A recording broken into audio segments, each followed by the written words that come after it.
حضرت رسول خدا صلی اللہ علیہ وآلہ وسلم فرماتے ہیں ہمارے لیے اور جو ہے باقی روزہ داروں کے لیے اور باقی انسانوں کے لیے بھی، فرمایا ان انفسکم مرہونۃ باعمالکم، تمہاری جانیں تمہارے گناہوں کی وجہ سے گروی ہیں، جس طرح ہمارے گھر گروی ہوتے ہیں، گاڑیاں گروی ہوتی ہیں، فرمایا تمہارے اعمال کے بدلے میں تمہاری جان گروی ہے، فَفُكُّوهَا بِاِسْتِغْفَارِكُمْ، بس استغفار کرو رمضان مبارک میں اور اپنی گردنوں کو چھڑاؤ، ورنہ تم لوگ گروی ہو، تمہاری جانیں گروی ہو چکے ہیں۔ جب گروی ہے تو پھر اس کا اختیار نہیں ہے، تو جس کے ہاتھ میں گروی ہے اس کے ہاتھ میں ہے وہ چیزیں۔ لہذا جب انسان حق اللہ کو زیر پا کر دیتا ہے، نمازوں میں سستی کی، روزے میں سستی کی، لوگوں کے حقوق ادا کرنے میں سستی کی، خدا کے اطاعت میں سستی کی ہے، احکام الہیہ پہ عمل نہیں کیا، تو حق اللہ کو جب انسان زیر پا کر دیتا ہے تو مقروض ہو جاتا ہے، خدا کے مقروض ہیں یہ۔ اب جب مقروض ہو جاتا ہے تو خداون گروی لے لیتا ہے، اب ضمانت دیں تمہیں آزاد نہیں چھوڑوں گا چونکہ تو مقروض ہے۔ اگر حق مالی ہو تو گھر یا زمین یا جائیداد گروی میں لے لیتا ہے، لیکن جو حق اللہ کا مقروض ہو تو جان آدمی اور خود انسان کو گروی رکھ لیتا ہے خداوند کہ تو خود آزاد نہیں ہے جب تک یہ قرضے ادا نہ کریں۔ تو انسان کی جانیں گروی ہیں، اپنے اعمال اور اپنے گناہوں کے سبب گروی ہیں۔ کل نفس بما کسبت رہینہ، سورہ مدثر میں فرمایا خدا متعال نے کہ ہر شخص اپنے اعمال کے بدلے میں گروی ہے۔ اور جو ہے سورہ طور کی 52ویں آیت میں بھی یہی چیز فرمایا کہ کل امرئ بما کسب رہین، جو بھی شخص جو عمل انجام دے اس کے مقابلے میں اس کی جان گروی ہے۔ لہذا انسان جب اپنی خواہشات کے مطابق زندگی گزارتا ہے اور اللہ کی خوشنودی کے مطابق زندگی نہیں گزارتا تو وہ انسان آزاد نہیں ہے، وہ انسان غلام ہے، چونکہ خواہشات کا غلام ہے،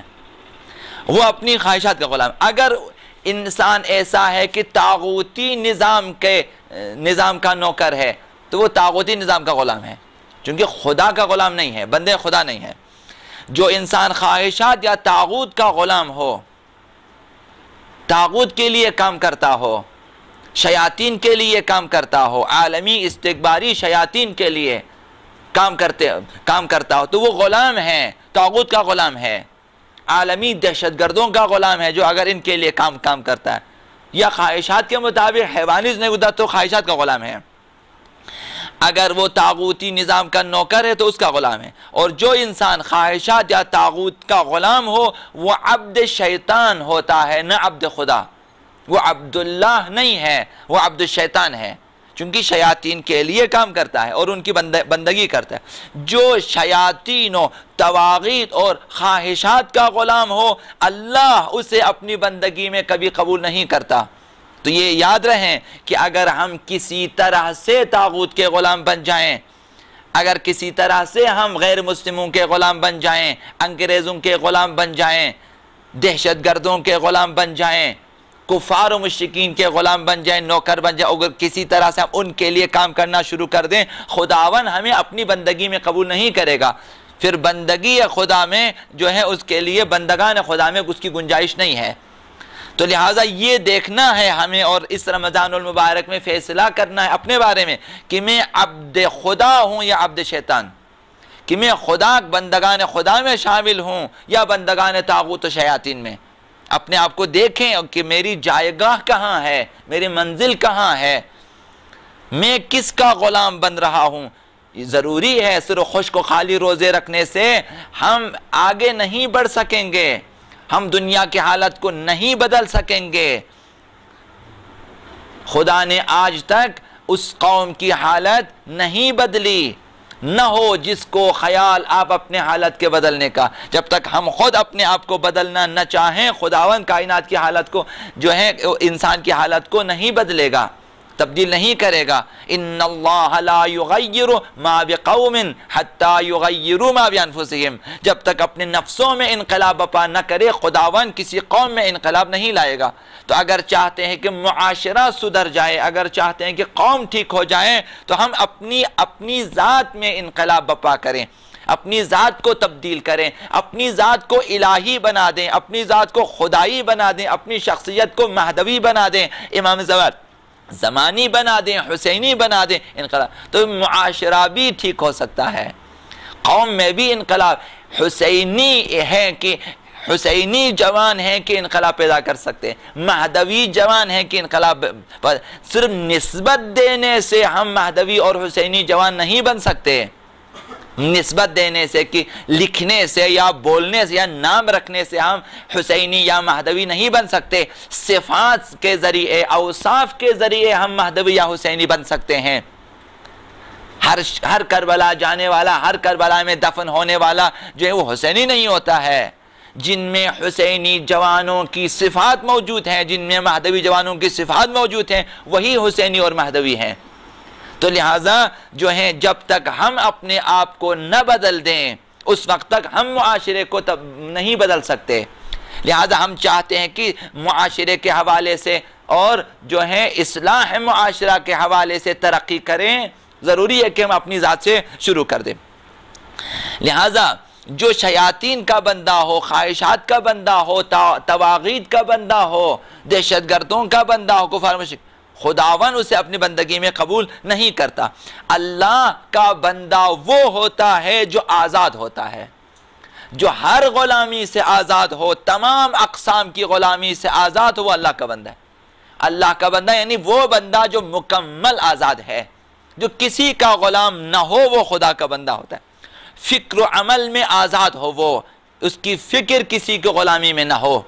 کہ جب کوئی کہے تو سوچے، جب کوئی کہے تو بولے، جب کوئی کہے تو کرے۔ اس طرح ہم ان کے غلام ہیں، جس ان کے مطابق سوچیں، ان کے مطابق بولیں، ان کے مطابق کریں تو غلام ہیں۔ ذہن و خیال آزاد ہو، فقط اللہ کو ہر چیز کا محور قرار دے، وہ سوچے جو خدا چاہے، وہ کرے جو خدا چاہتا ہے، وہ بولے جو خدا چاہتا ہے، تمام کردار و گفتار و رفتار میں محور و مرکز خداوند متعال ہو، تو یہ آزاد انسان کہلاتا ہے۔ ایک آزاد انسان ہی بندہ خدا ہوتا ہے۔ غلام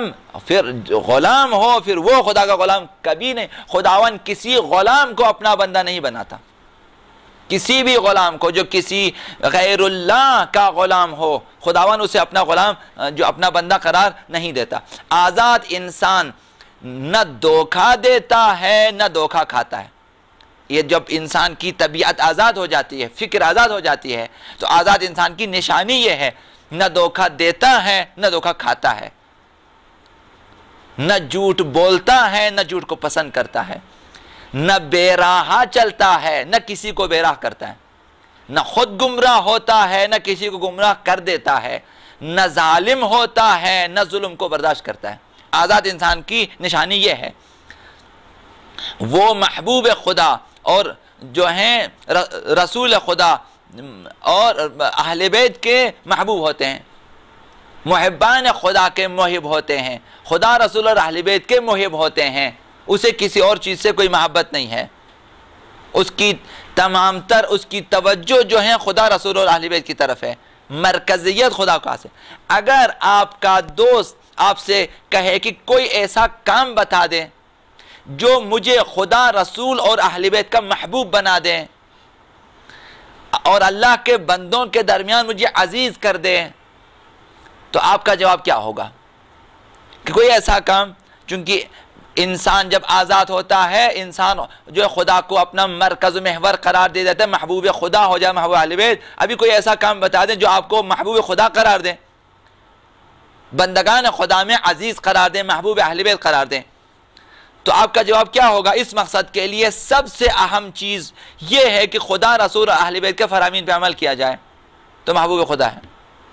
اور بندگان الہی کی خدمت کیا جائے، انسانیت کی خدمت، مالی معاونت، فکری معاونت اور علمی معاونت بندگان خدا کے سلسلے میں۔ یہ معاونت آپ کو بندگان خدا میں عزیز کر دے گی اور آپ کو جو ہے محبوب بنا دے گی، جبکہ خدا رسول اور اہل بیت کی اطاعت آپ کو خدا اور رسول اور اہل بیت کا جو ہے محب بنا دے گا۔